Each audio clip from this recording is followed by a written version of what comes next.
গীতার নতুন পরিকল্পনা। বিস্তারিত জানতে ভিডিওটি শেষ পর্যন্ত দেখতে থাকুন।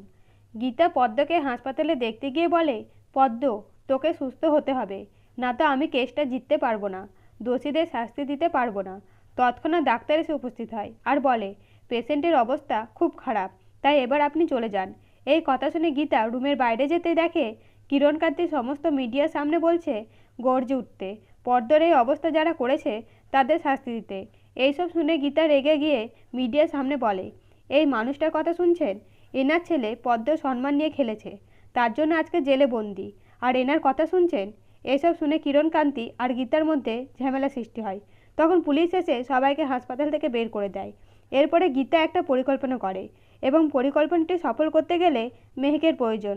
তাই গীতা তৎক্ষণাৎ মেহেককে ফোন করে বলে কৃপানের সাথে ভালোবাসার অভিনয় করতে।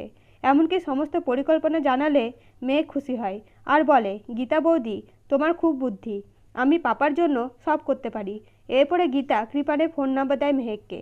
এদিকে মেহেক কৃপানকে ফোন করে ভালোবাসার অভিনয় করলে কৃপা নরম হয়ে পড়ে আর বলে, আমি খেলা শুরু করে দিয়েছি, তবে তোমাকে পুরোপুরি বিশ্বাস করতে পারবো, তারপর সব পরিকল্পনা বলবো। এমনকি মেহেক অগ্নিজিতের কথা বলে অসহায় বোধ করলে কৃপান বলে, সব ঠিক হয়ে যাবে, আমি তোমার পাশে আছি। এইসব কথা মেহেক গীতাকে জানায়। তখন গীতা বলে, আমি ঠিক ধরেছিলাম। অন্যদিকে অগ্নিজিৎকে কোর্টে নিয়ে যাওয়ার আগে ভোজর অগ্নিজিৎকে বলে, আপনি যে ধারা পেয়ে বসে আছেন, আপনি জেল থেকে বেরোতে পারবেন না। তখন গীতা এসে উপস্থিত হয় এবং যোগ্য জবাব দেয় ভোজনকে। তো বন্ধুরা, সমস্ত আপডেট পেতে চ্যানেলটাকে সাবস্ক্রাইব করে পাশে থাকবেন। ধন্যবাদ।